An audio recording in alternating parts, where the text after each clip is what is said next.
महाराष्ट्र में बीजेपी की प्रचंड जीत के बाद शिवसेना यूबीटी के नेताओं ने बीजेपी के सामने सरेंडर कर दिया है। महाराष्ट्र की राजनीति में पिछले कुछ सालों में बड़ी ही उथल पुथल हुई। सत्ता के लोभ में अब तक कई दिग्गज नेता अपनी विपक्षी पार्टी के साथ हाथ मिला चुके हैं। एक बार फिर महाराष्ट्र की राजनीति में बड़े परिवर्तन की सुगबुगाहट है। उद्धव ठाकरे अब बीजेपी के साथ जाने के लिए बेचैन हैं।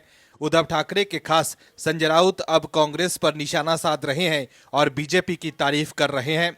ऐसे में आप समझ सकते हैं कि संजय राउत जो हेडमास्टर बनते थे, बीजेपी को आंख दिखाते थे, बीजेपी को चैलेंज करते थे, वो अब बीजेपी के आगे नतमस्तक हो गए हैं। संजय राउत समझ गए हैं कि अपने आप को वो चाणक्य समझते थे, लेकिन असली चाणक्य तो सीएम देवेंद्र फडणवीस हैं। इसलिए वो अब बीजेपी के आगे हाथ फैला रहे हैं। क्या है खबर, बताते हैं आपको इस रिपोर्ट में। दर्शकों, आपको बता दें कि महाराष्ट्र के मुख्यमंत्री देवेंद्र फडणवीस ने एक दिन पहले शिवसेना यूबीटी प्रमुख उद्धव ठाकरे को लेकर कहा था कि वो कोई शत्रु नहीं है। अब शिवसेना यूबीटी के सांसद संजय राउत ने भी नरम रुख इख्तियार किया है।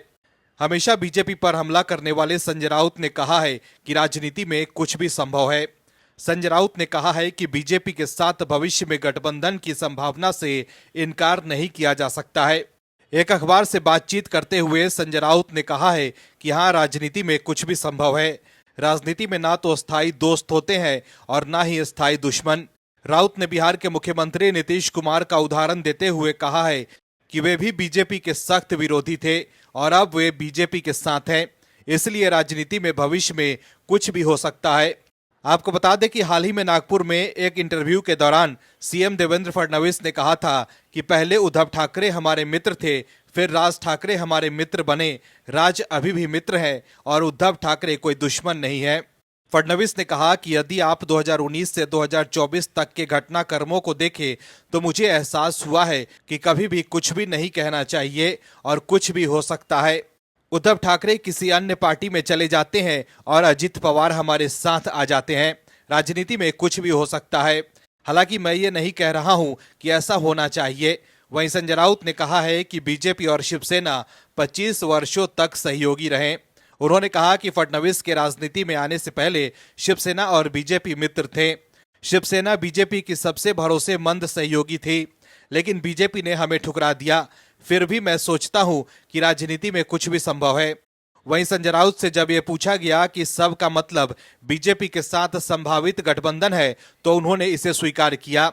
दर्शकों, संजय राउत ने जिस तरह का रुख दिखाया है, उसे देखकर कहा जा सकता है कि जल्द ही महाराष्ट्र की राजनीति में बड़ी हलचल हो सकती है, क्योंकि संजय राउत ने एक बड़ी घोषणा भी कर दी है। संजय राउत ने कहा है कि उनकी पार्टी आगामी स्थानीय निकाय चुनाव अकेले लड़ेगी।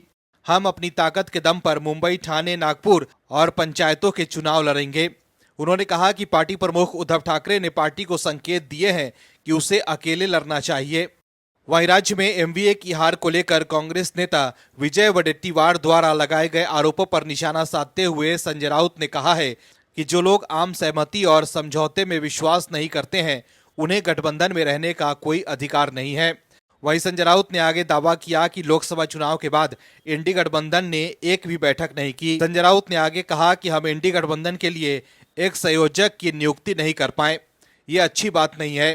गठबंधन की सबसे बड़ी पार्टी होने के नाते बैठक बुलाना कांग्रेस की जिम्मेदारी थी।